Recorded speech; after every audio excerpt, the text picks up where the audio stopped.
Көпчүлүк Арыстан Алайды кыш болбойт деген сөздү жараткан тамашакөй инсан катары кабыл алышат. Это будет смеяться, а потом будет все это подтверждаться. Я сейчас тоже могу сказать. Зима не будет. Зима не будет. Бирок ал активдүү саясатчы болуп, акыркы болуп өткөн 3 президенттик шайлоого тең катышкан. Аталган шайлоолорду акыркы орунду ээлегени менен бул аны токтоткон жок. Ал саясат менен алектенүүнү улантты. Өзгөчө оппозициячыл саясатчы катары иш алып барды.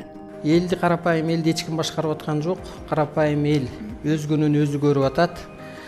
Президенттик башкарууга өтөбүз деген же болбосо ошо парламент башкарат деген менен эч ким бул башкаруу менен эч нерсе чечпейт. 2019-жылы Арыстан Алайдын үстүнөн кылмыш ишин козгоого аракет кылышкан. Мен жаңы Кудаймын деген сөздөн улам аны Кудайга акарат келтирген деген айып тагышкан.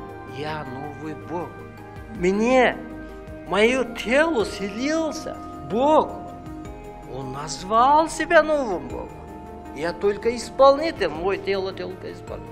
Бирок 4 айдан кийин иш жабылган. Эксперттер анын сөздөрүндө эч кандай диндер аралык кастыкты козутуучу белгилер жана экстремизм жок экенин аныкташкан. Эми бийлик эмне иш кылыш керек эле? Мен ошону айтып берейин. Мейли, эгер меники жалган болсо, мезгил өткөндө далилин көрөсүңөр. Мейли ошо силер фейк, жалганчылар, мындайча айтканда. Силердики чындык болсо, анда мезгил өткөндө көрөбүз. 2020-жылдагы октябрь окуясынан кийин Арыстан Алай Садыр Жапаровду активдүү сынга алган. Садыр президент келечек үчүн кызмат кылат дейт.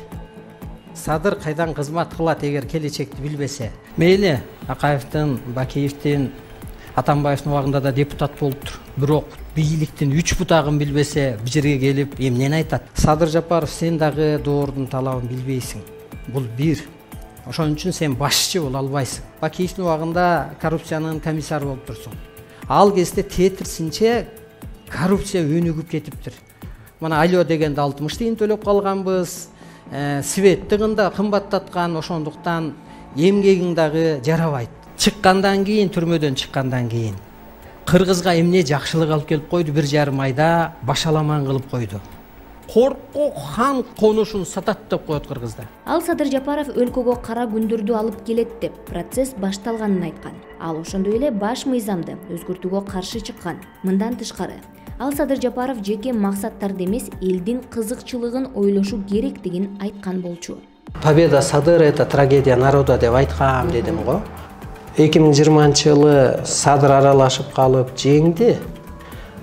Бирок ал мындай жеке башы менен жеңген менен кыргызга эч бурулуш алып келе алган жок. Өзгөртүп алып келе алган жок. Алып келе албайт.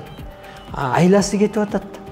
Бийликтин башкара албай атат. Ошон үчүн анан чыга калган адам деле басып атат. Жок, антпеш керек. Тетирсинче колдош керек. Макташ керек.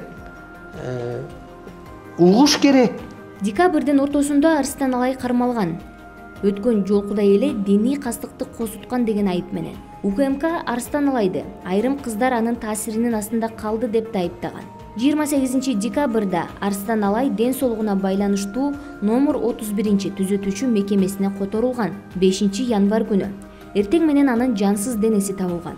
Мамлекеттик органдардын версиясы боюнча ал өзүн өзү өлтүргөн. Окуяны юстиция министрлиги менен башкы прокуратура иликтеп жатат. Арыстан Алайдын жакындары ал өзүн өзү өлтүргөнүнө ишенишпейт. 7 январь күнү эртең менен аны акыркы сапарга узатуу зыйнаты болду. Акыркы желанием болсо, папа, кандайсың? Сте ким асып койду деп сурайт элем.